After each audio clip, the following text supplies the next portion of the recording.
You don't just wake up one day and find your mind filled with doubt, fear, and frustration. That's built over time. It's not always trauma or tragedy. It's the small, consistent choices you make about what you allow into your brain, what you watch, what you read, who you listen to, the conversations you entertain, the shows you binge, the headlines you scroll. Every one of those inputs is food for your mind, and whether you want to admit it or not, you are what you consume. If all you feed your brain is noise, drama, comparison, outrage, and distraction, you are training yourself to become reactive, insecure, disconnected, and directionless. People don't just lose clarity. They trade it away little by little, every time they allow junk to enter their mental space without even questioning it. You've been taught to watch what you eat, to track your calories, to take care of your body. But no one ever taught you to protect your mind the same way. No one ever told you that the things you scroll past in silence are shaping how you think, that the words you laugh at in a post are slowly normalizing what you once knew was toxic, that the people you follow are planting seeds, and every seed grows into something. Even if it looks harmless, it's programming your beliefs, your identity, your standards. You can't consume low-quality content and expect a high-quality life. It doesn't work that way. If you want discipline in your reality, you have to start with discipline in your mind, and it's not just about content, it's about intention. Are you consciously choosing what you let in, or are you just letting the algorithm decide who shapes your thoughts? Because if you're not filtering your inputs, you're not free. You're not thinking for yourself. You're being shaped by systems designed to addict you, to trigger you, to keep you scrolling, comparing, doubting, and fearing. That's how they win. Not by force, but by feeding you thoughts you didn't even realize were not yours. And before you know it, you don't recognize who you've become. You don't remember what it's like to be focused. You don't know how to be still without distraction. You don't know how to feel without validation. You become dependent on the very things that are keeping you stuck. But here's the truth no one wants to tell you. You have the power to change all of it. You don't need to be perfect. You don't need to delete every app and disappear. You just need to become intentional. You need to take back control of your mental gate. You need to ask yourself, what am I feeding my brain today? Not once a month. Every single day. Because your brain, just like your body, becomes what you give it. And if you're feeding it junk, don't expect it to be sharp, clear, strong, or steady.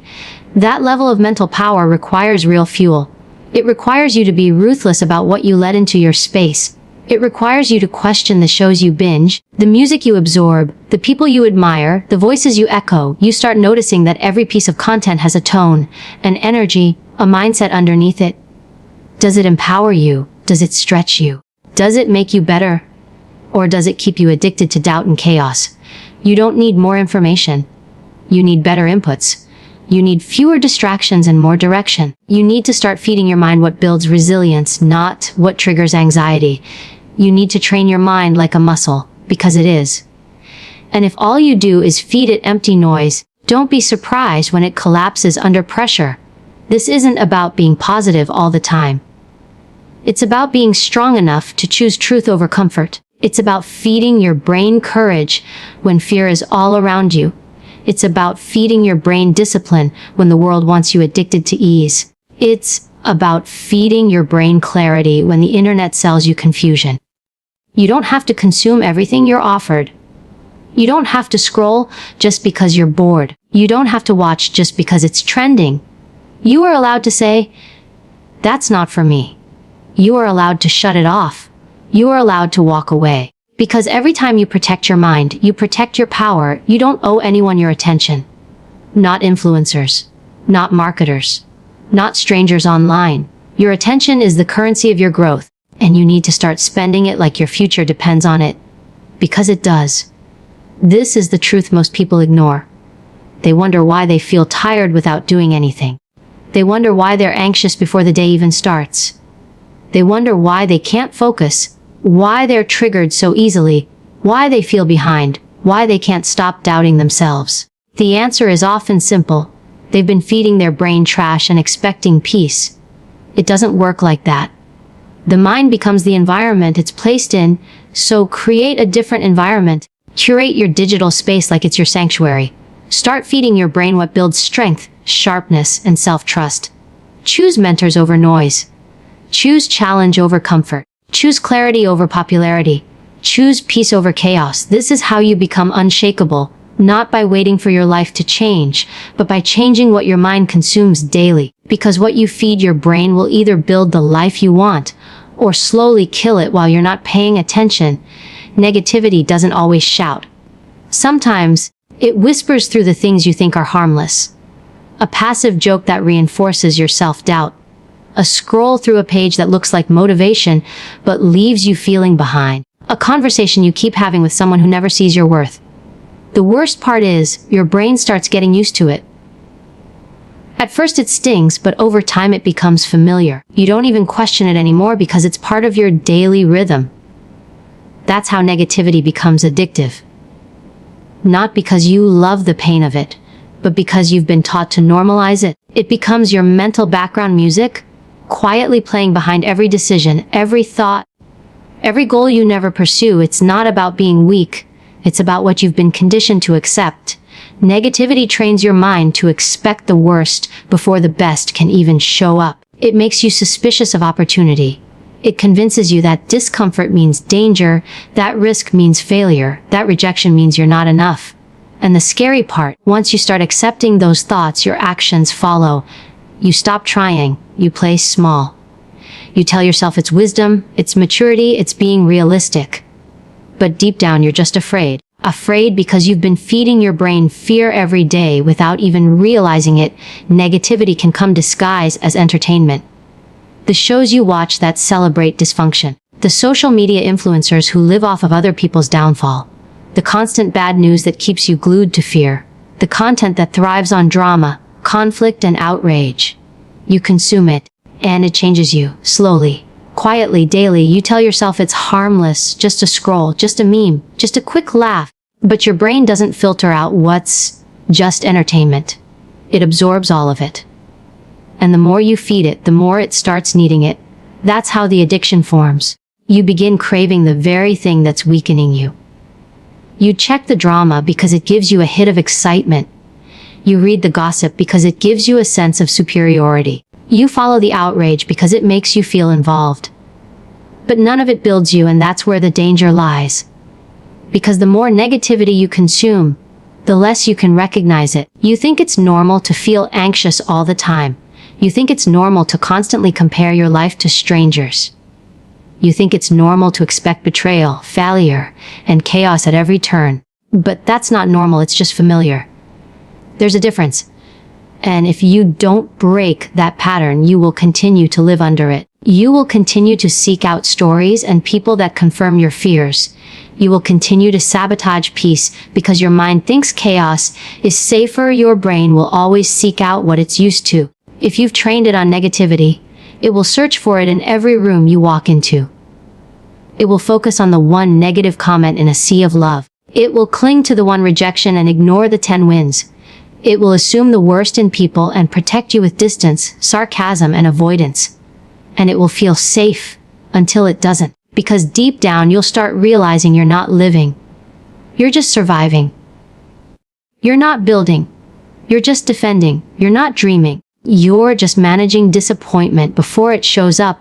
That's what negativity does. It shrinks your life and convinces you that you're being smart. It tells you not to try so you don't fail. It tells you not to trust so you don't get hurt. It tells you not to speak up so you don't get judged. And every time you listen, your world gets smaller. Your confidence gets dimmer. Your voice gets quieter. Until eventually you're just existing in a loop of fear that looks like caution, but is actually just paralysis. And this is where the shift must happen. You have to become brutally honest with yourself about what you're feeding your brain. You have to notice the patterns, the triggers, the sources. You have to ask, why do I keep going back to what drains me? Because the truth is what you consume becomes your comfort, even when it hurts you. That's the trap. And breaking out of it requires more than willpower. It requires self-respect. It requires deciding that your peace is worth more than temporary stimulation, that your growth is worth more than being constantly plugged into the drama of people who don't even know your name. You can't control everything you see, but you can control what you dwell on. You can control who you follow, what you read, what you listen to. And you must. Because if you don't, the negativity wins. Not in a loud, dramatic moment, but slowly, every day, in small doses that chip away at your drive, your clarity, your power.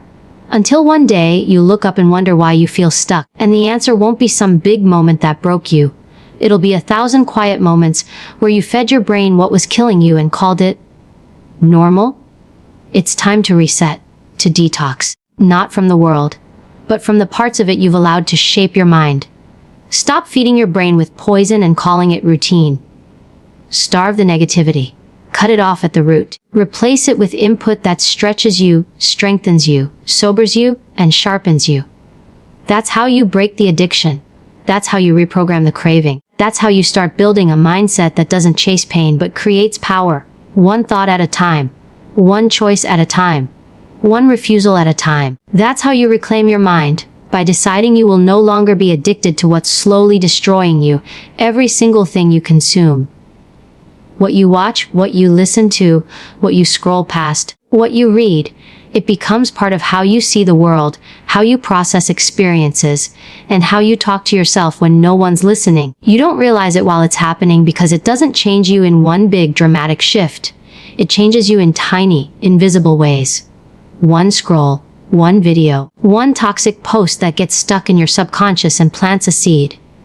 And that seed grows. It becomes the way you speak to yourself, the way you look at your life, the way you see others, the way you start doubting instead of doing, hesitating instead of moving, comparing instead of trusting.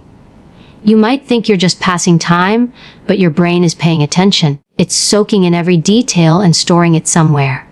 And one day you'll react to something and wonder why you feel so anxious, so defensive, so discouraged. And it'll all trace back to what you've been feeding your mind without even realizing. When you choose what to eat, you think about nutrition, impact, consequences. You know junk food in excess leads to fatigue, weight gain, disease. But with your brain, you're casual. You feed it chaos like it doesn't matter. You listen to negativity like it won't affect your thoughts. You fill your mornings with distractions and your nights with noise, and then you wonder why you can't think straight, why your confidence is low, why your clarity is gone, why your drive feels distant. You wonder why you hesitate more, fear more, believe less. But this didn't just happen overnight. You trained your brain to operate this way. And the hardest truth is that you're the one doing the feeding. You don't need to be watching something obviously toxic for it to affect you. Sometimes, even the things that look inspiring are actually feeding your insecurity. The comparison culture that comes through motivational content can sneak in like poison dressed as purpose. You see someone's perfect routine, their money, their fitness, their success, and instead of being uplifted, you feel smaller, less capable, behind. That's not inspiration. That's disguised self-doubt. And your brain doesn't forget that feeling. It stores it. And the next time you want to try something new or challenge yourself, that same self-doubt echoes back louder. Why bother? You're not like them. But that echo didn't start inside you.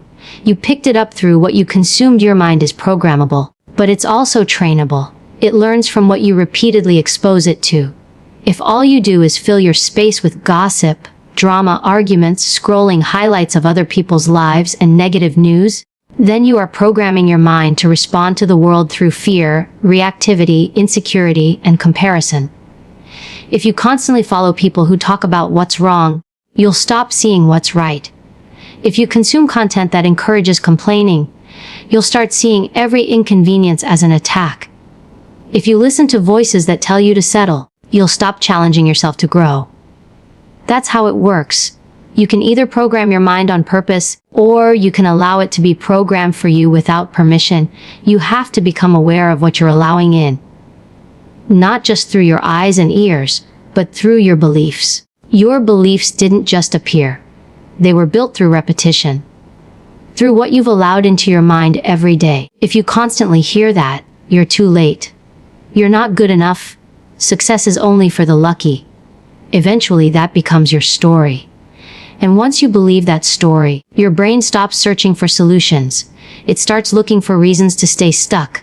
It starts filtering out progress and magnifying failure. And worst of all, you begin to accept a version of yourself that isn't even yours. It's a byproduct of what you've consumed. This is why intentional input matters.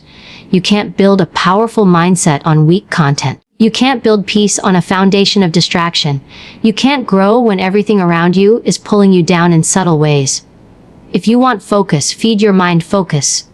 If you want strength, feed your mind strength. If you want to think clearly, protect your clarity. That doesn't mean you isolate yourself from the world. It means you filter the world before it filters you. You choose what to expose yourself to. You decide what's worth your mental space. You stop letting the loudest voices in the room be the ones that have no idea what you're fighting for. Your attention is not just a casual thing. It's your greatest tool. Whatever you give it to, you give energy to, you give permission to shape you. So ask yourself, are you handing your attention to things that elevate you or to things that entertain your distraction? Are you consuming truth or feeding your fears? Are you filling your mind with wisdom or stuffing it with noise? Because everything you feed your mind, you eventually become. You can't expect mental strength if you're constantly filling yourself with weakness masked as relevance. You can't expect peace when you wake up and start the day with fear-driven headlines and anxiety-fueled timelines. And you can't expect to feel empowered when your environment is designed to keep you small. Your future isn't built in one big decision. It's built in the daily inputs you allow, the thoughts you repeat, the content you consume, the voices you trust. Every input matters. Every exposure has an effect. So the next time you scroll, watch, read, or listen, pause. Ask yourself, is this feeding me or draining me? Is this building who I want to be or confirming who I'm afraid to become? That one question will shift everything. Because once you see your mental diet for what it really is, you'll stop feeding your brain what's slowly killing you. And you'll start feeding it what makes you unstoppable. Mental junk food is not always obvious. It's the kind of input that looks harmless, sounds harmless, feels harmless, until it's not. Until one day, you wake up and realize you can't focus. You can't stay grounded. You can't stay present. You're easily irritated. You're emotionally exhausted. You can't even hear your own thoughts clearly anymore, and you don't know why. But if you trace it back, you'll find the root. It's the endless scrolling, the binge watching, the drama disguised as entertainment, the memes that mask insecurity, the highlight reels that make you feel like you're not doing enough, the constant comparison that sneaks in through every post you didn't even think twice about. That's how mental junk food works.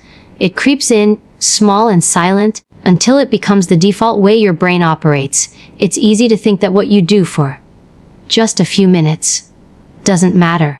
That checking social media when you wake up is just part of the routine. That watching 4 hours of a series at night is just how you unwind. But when those small choices become habits, they start shaping the way you process life. Mental junk food kills your clarity, not by shocking your system, but by slowly dulling your senses. It blurs your vision by filling your brain with useless, empty noise.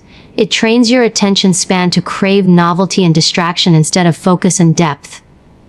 You can't sit still without needing something to scroll through. You can't think without background noise. You can't be without consuming. And that's the first sign you've been feeding your mind what was never meant to strengthen it. The truth is, your brain doesn't distinguish between what's just entertainment and what's education or inspiration or self-sabotage. It absorbs everything. Everything you consume is wiring you to think a certain way, act a certain way, believe a certain way. And when you're constantly consuming without questioning, you become a passive observer of your own mind. That's when the fog sets in. That's when you can't think clearly, can't make decisions, can't hold a vision. Because you've trained your brain to stay busy, not to be sharp. You've taught it to react to noise, not to create solutions. You've filled it with distraction instead of direction. It doesn't mean you have to eliminate everything fun or light. It means you have to be intentional. Because when your life lacks clarity, it's not always because something is wrong. It's often because something is noisy. Your path is buried under too much input. Your confidence is hidden beneath too much comparison. Your creativity is suffocating under too much consumption. That's the cost of mental junk food. It doesn't kill you quickly. It kills your edge. It kills your instincts. It kills your focus. You find yourself doubting things you used to be certain of. You question your ability to execute. You feel overwhelmed before you've even started. And all of it can be traced back to one thing. You've let junk fill the space where power used to live. You have to clean that space. You have to declutter your mind like you would declutter your house. You wouldn't keep trash in your living room. You wouldn't store expired food in your kitchen. But you let expired thoughts take up space in your head. You let broken beliefs linger. You let irrelevant voices echo. You keep watching, following, reading things that don't add any value to your growth, and then you wonder why you feel stuck. You wonder why you feel like something's missing. What's missing is clarity. And you won't get it back by doing more. You'll get it by subtracting what doesn't belong. That means turning off the shows that drain you, muting the voices that make you doubt yourself, unfollowing the accounts that trigger comparison instead of growth, saying no to the content that's cute on the surface but harmful underneath. You protect your mental diet the same way you protect your body, by choosing what fuels you over what fills you. You start recognizing that every minute you give to consumption is a minute you're not using for creation. Every piece of input is either a seed or a weed. And if you don't control what gets planted, don't be surprised by what grows. Your ability to be clear in this world is rare. Everyone wants to be loud. Everyone wants to be seen. Everyone is chasing attention. But very few are focused. Very few are disciplined with their mental space. Very few are intentional with what they consume. So when you are, that's your edge. That's your difference. That's your power. When your mind is clean, sharp, and present, people will feel it before you even say a word. You don't need to be louder. You need to be clearer. You don't need more input. You need stronger output. And that only comes when you stop feeding your brain things that cloud your vision and distract your energy. You don't need another tip. You need clarity. And clarity comes from space. Space comes from subtraction. It comes from choosing silence over noise, depth over distraction, presence over passive consumption. That's how you start showing up differently. That's how you reclaim your edge. That's how you become someone who's not just informed, but aligned. Not just aware, but awake. Not just motivated, but clear. Because in a world that's addicted to junk, clarity is your quiet rebellion. And that rebellion starts with one simple decision. To stop feeding your brain what's been slowly killing it, and start feeding it what brings it back to life. Who you follow is not just about interest, it's about influence. Every post you see, every word you read, every energy you let into your world, becomes a part of your mental wiring. You don't think it matters, but your brain is taking notes. Every time you engage with someone's content, every time you scroll past someone's life, every time you absorb someone's perspective, your mind is being shaped. And the dangerous part, it's not always obvious. You follow people who entertain you, who seem confident, who show success, and without realizing it, you begin modeling your internal standards based on their external display. You start thinking you're behind, less disciplined, not good enough, not fast enough. You start measuring your own life against highlight reels. That's not harmless, that's conditioning. And over time, your thoughts stop being yours. You start thinking like the people you pay attention to. You start feeling what they project, even if it's artificial. You start adopting their habits, their language, their standards. If you surround yourself with people who constantly complain, you will normalize resentment. If you're always consuming content from people who flaunt without substance, you will internalize performance over purpose. If you follow people who never show struggle, you will think struggle means failure. That's how influence works. It redefines your normal. It lowers your resistance to dysfunction. It tricks your brain into thinking you're not doing enough. You feel it every time you look at your phone and walk away with less peace than you started with. That's not connection. That's corrosion, people say. It's just social media. But your brain doesn't know the difference between online and offline influence. It's all the same programming. You spend more time with the people on your screen than the ones in your life, so it makes sense that they affect your self-image, your motivation, your beliefs. If most of what you consume is superficial, your thoughts will stay shallow. If most of what you follow is ego-driven, your goals will be driven by ego. And the worst part, You won't even notice the shift because it happens quietly. You'll just wake up one day and realize you don't know what you really want. You only know what you've been shown to want. You don't know who you really are. You only know who you've been told to become, and that realization is jarring. Because it means you've been giving access to people who never earned your trust. People who don't even know you. People who are curating a life that may not even exist. And yet, they hold influence over your mood, your decisions, your confidence. That's how powerful attention is. You're not just following content, you're following thought patterns, emotional habits, worldviews, standards. And if you don't become intentional about who gets to shape those things, you will lose control over your inner world. You will end up reacting to everything and creating nothing. You will end up repeating someone else's life instead of designing your own. But you can stop the cycle. You can take your power back by deciding who earns a place in your feed, in your head, in your day. You don't need to follow everyone. You don't need to consume everything. You don't owe your attention to anyone, not because they're bad people, but because you have to guard your mind like your future depends on it. Because it does. You have to look at your mental space like a garden. And if you fill it with weeds, don't be surprised when nothing strong grows. You need to be surrounded by people, online and offline, who speak strength into you, who challenge you to level up, who remind you of what matters. That means cutting off noise. Unfollowing people who trigger insecurity. Muting energy that leaves you feeling small. Replacing passive consumption with intentional input. Following those who walk with substance. Reading words that sharpen you. Listening to voices that don't just sound good but feel aligned. This isn't about finding perfection. It's about choosing alignment. You become what you surround yourself with. So if you want peace, surround yourself with people who protect theirs. If you want growth, follow people who are committed to theirs. If you want confidence, be around energy that doesn't feed fear. You can't keep feeding your brain contradiction and expect it to be clear. And it's not just about who you follow. It's also about who you idolize. You don't need to put anyone on a pedestal. You don't need to strive to be someone else. You don't need to measure your worth by someone's curated success. You're allowed to learn from people without losing yourself in their image. You're allowed to admire without replicating. You're allowed to listen without absorbing everything. Because true growth doesn't come from mimicry. It comes from clarity. From knowing who you are, what you value, and what deserves space in your mind. Start filtering your mental environment the way you'd filter what you eat, what you wear, what you let into your home.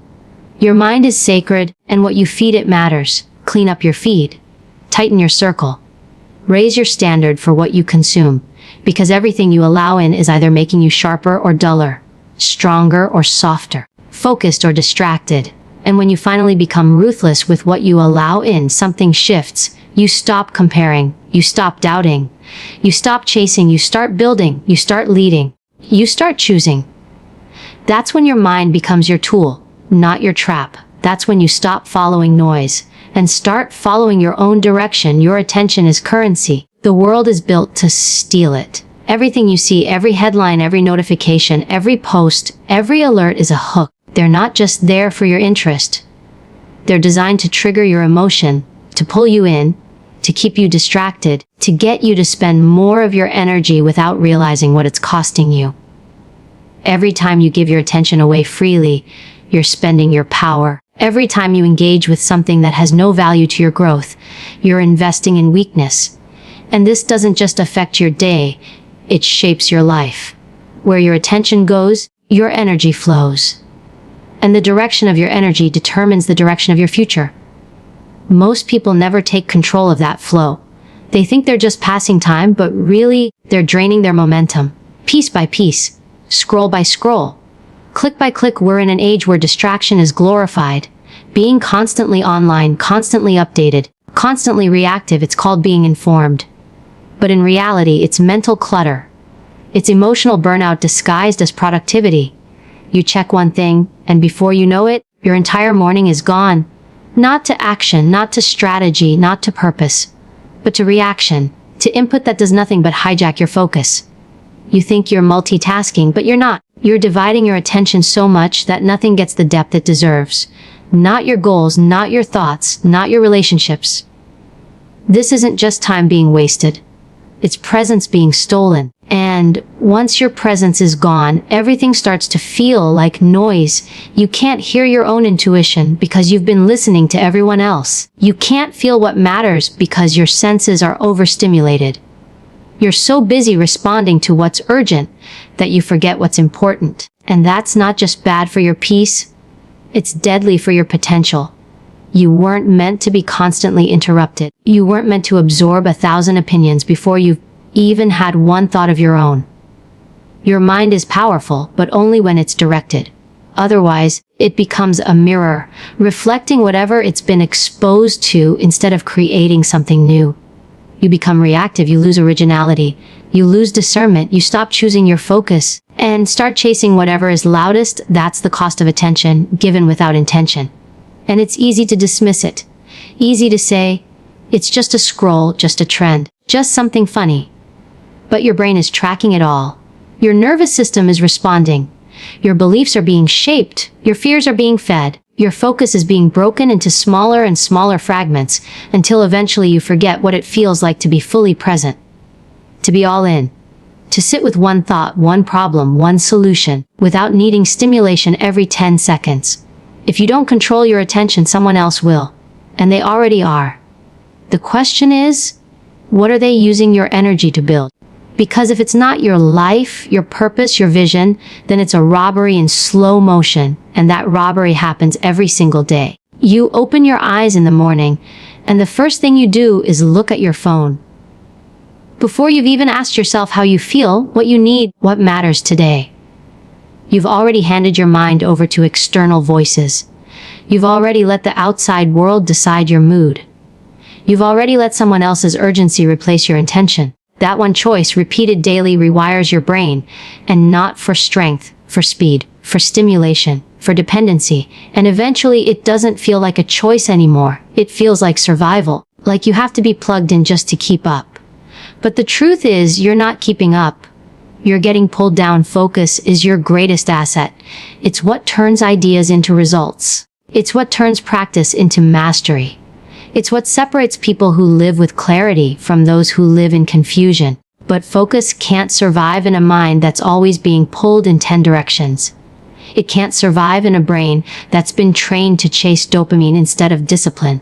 You want peace? Start treating your attention like it matters. Start asking, is this helping me build something real? Or is it just keeping me busy? Because being busy is not the same as being productive, and being informed is not the same as being wise. You can know everything about everyone and still have no idea who you are. That's what happens when your attention is constantly sold and never protected. Start managing it like it's a limited resource, because it is. You don't get unlimited focus. You don't get unlimited energy. You get a few hours of real clarity a day, and what you do with them matters. Stop giving your prime time to meaningless input. Stop handing over your best thinking hours to content that won't matter tomorrow. Stop letting your growth be put on hold because your brain's been hijacked by chaos. You are not powerless, but you are distracted. And there's a difference. You can take it back. You can reclaim your attention. You can create sacred space around your mind. You can set boundaries with your phone, your screen, your social media, your notifications. You can remind yourself that your energy is sacred, and not everything deserves access to it. Once you start honoring that, everything changes. You stop needing constant updates. You stop chasing what's trending. You stop reacting to everything and start responding with purpose. You wake up and choose your focus instead of being told what to focus on. You stop feeding your brain urgency and start feeding it vision. You start building things that matter instead of consuming things that drain. This is how you move from distracted to disciplined, from scattered to solid, from exhausted to unstoppable. And it starts when you realize your attention is currency, and you're done spending it on what steals your peace, your focus, and your future. Not everything deserves access to your mind. Just like not every person deserves access to your life. Not every thought, not every conversation, not every piece of content deserves a seat at your mental table. The more you grow, the more you'll realize the value of protecting your internal world. Most people don't struggle because they're not capable. They struggle because they're mentally overcrowded. There's no space to think, no silence to hear their own voice, no clarity because there's no filter. Everything is allowed in, so nothing is sacred, and when your mind becomes open to anything, you stop being grounded in something. You stop thinking on your own and start absorbing everything around you, whether it aligns with you or not. This is how people lose themselves. They don't notice what's shaping them until they've already been reshaped. You were not built to absorb constant noise. You weren't designed to handle a stream of opinions, messages, alerts, fears, trends, and triggers all day, every day. That much input without boundaries is poison. It clutters your ability to see clearly, choose wisely, and move with strength. You start hesitating. You start doubting. You start reacting instead of responding. And all of that comes from what you're allowing in. It's not always what someone said to you. It's what you didn't filter before it got to you. You let negativity in because it looked like a joke. You let fear in because it sounded like wisdom. You let distraction in because it was trending. You let chaos in because you didn't recognize the cost of consuming it. And now your mind is tired, not just from overthinking, but from overfeeding. Protecting your mental space doesn't mean being disconnected from reality. It means being selective about what deserves your energy. You can be informed without being overwhelmed. You can be aware without being consumed. But that only happens when you start treating your mind like sacred ground. You stop giving it to everyone who demands it. You stop explaining yourself to people who aren't trying to understand.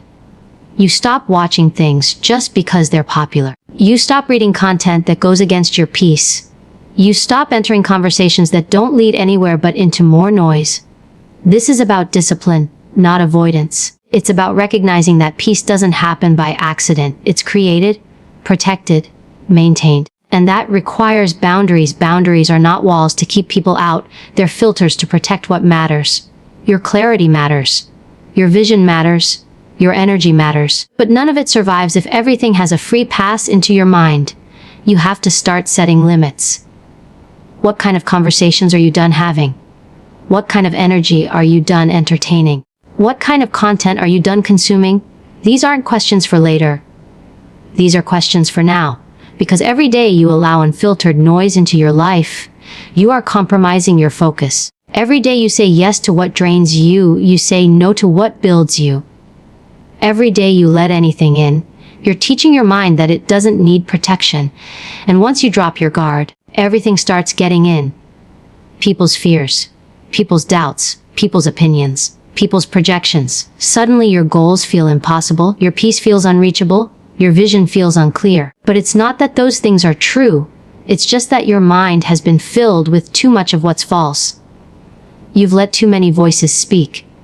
Too many influences shape, too many distractions occupy. And now your internal compass is spinning. Not because you're lost, but because you've been led away from yourself.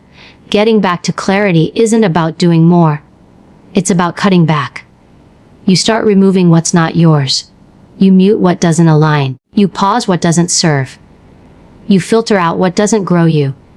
You stop trying to be accessible to everything, and you start being intentional with what you consume. You let silence speak louder than noise. You let purpose guide more than pressure. You let truth sit longer than trends. That's how you clean up your mind. That's how you make room for your own power to speak again. Most people live in reaction mode. They respond to everything that comes at them. Message, reaction. Opinion, reaction. Alert, reaction. That's not freedom. That's programming. Freedom is choice. It's having the ability to pause and decide what deserves space in your mental world. And the truth is, most things don't. Most conversations aren't worth your time. Most updates won't matter in a week. Most distractions are just dressed up delays. You don't need to chase everything. You don't need to have an opinion on everything. You don't need to absorb everything. You need to protect your peace like it's your job. Because it is, and when you do, everything shifts. You stop being emotionally exhausted. You stop being mentally foggy. You stop feeling like your energy is scattered in a million places. Because suddenly your mind is no longer cluttered. It's clean. It's focused. It's still. And in that stillness, power returns. That's when your intuition speaks clearly. That's when your confidence shows up stronger. That's when your clarity comes back with force. Not because you found some new trick, but because you finally stopped letting everything in. You were never meant to carry this much noise. You were meant to carry purpose, strength, wisdom, direction. But for those things to thrive, the noise must go, the mental clutter must clear, the filters must be in place. And that starts with one choice: to stop giving your mind away freely, to start asking, does this deserve access to me? And if the answer is no, shut the door, silence the feed, exit the room. You don't owe your mind to the world. You owe it to your purpose. And that kind of discipline will set you free. You can have the sharpest mind, the clearest goals, the strongest values. But if your environment doesn't support them, your progress will always feel like a fight. You can be doing the inner work every single day, but if what surrounds you keeps feeding your weakness, your doubt, your distraction, then your potential will always be capped. You can't outthink what you constantly absorb. You can't rise if your atmosphere keeps pulling you down. And the hard truth is, most people are being shaped more by their surroundings than by their own intention. They don't even realize it's happening. They just feel off. They just feel stuck. They just feel like nothing's working, and they don't know why. But the answer is in the atmosphere. It's in the space they've allowed to form around their growth. Environment isn't just physical. It's mental, emotional, digital, spiritual. It's not just about where you live or what's on your desk. It's about what's feeding your thoughts. What's filling your space? What's influencing your beliefs? Your phone is part of your environment. Your social media feed is part of your environment. The shows you watch, the people you follow, the group chats you stay in just to be polite, those are all shaping you more than you know. And if you never stop to evaluate the tone, the energy, the message of what's around you, you'll continue to wonder why you feel unmotivated, even while trying so hard to get better. That's what a misaligned environment does. It dulls your energy even when your spirit is trying to wake up. You don't have to be around bad people for your environment to be toxic. Sometimes the most dangerous environments are the most familiar. They're subtle, quiet, comfortable. And that comfort is what traps you. You stay because it's routine. You listen because you always have. You scroll because it's how you decompress. But you never stop to ask, what is this actually doing to my mind? You don't question what has always been normal. But comfort without alignment is a silent killer. It keeps you in cycles. It keeps you in noise. It keeps you in patterns that don't reflect your power. And the longer you stay in it, the more you adapt. You adjust to dysfunction. You start accepting less. You start expecting less. And eventually, you forget what clarity even feels like. Your mind needs room to breathe. Your energy needs space to rise. Your purpose needs an atmosphere that supports it, not one that constantly suffocates it. And that means getting honest about what you allow around you. It means taking a hard look at what fills your time, what plays in your background, what loops in your head because you heard it so many times. It means recognizing that your potential can't survive in a space that contradicts it. If your environment is full of distractions, your focus will always be under attack. If your environment is filled with fear-based talk, your confidence will always feel like it's walking uphill. You can't build momentum in a space that rewards stagnation. You have to design your environment like your life depends on it, because it does. That means silence sometimes. That means turning off the TV. That means muting the noise, stepping back from the updates, walking away from conversations that drain. That means choosing what plays in your head by choosing what plays in your space. You don't need to know everything. You don't need to respond to everything. You don't need to be everywhere.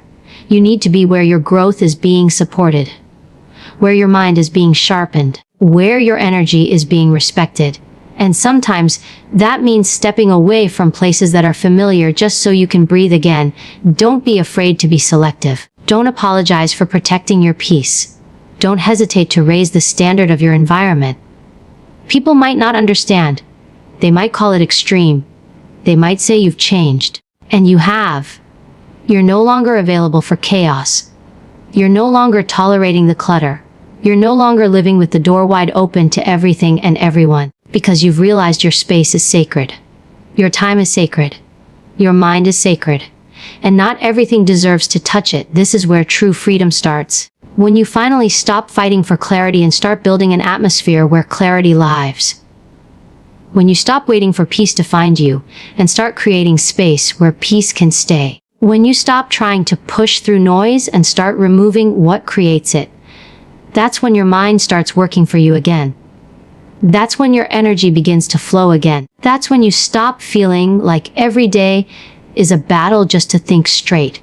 Because the weight of your environment is gone. And now you can finally move. So many people are drowning not because they're weak, but because they're surrounded by waves they never challenged. They just kept adapting, kept staying, kept absorbing. And now they feel like clarity is impossible. But clarity is not about adding, it's about removing. Removing what contradicts your values, what confuses your mind, what interrupts your purpose, what fills your space but empties your spirit. You don't need more noise, you need more space. You need more stillness. You need more alignment. And that begins the moment you decide to stop giving your environment permission to steal your peace. You don't have to earn quiet. You don't have to justify solitude. You don't have to apologize for needing space. You are allowed to outgrow environments. You are allowed to walk away from what doesn't serve. You are allowed to be unavailable to everything that disrupts your clarity. That is not weakness. That is wisdom. And once you start building your environment with that kind of intention, you become unshakable, not because life gets easier, but because your space gets stronger. Because your atmosphere starts feeding your focus instead of fighting it. Because you're no longer trapped in noise. You're finally walking in power.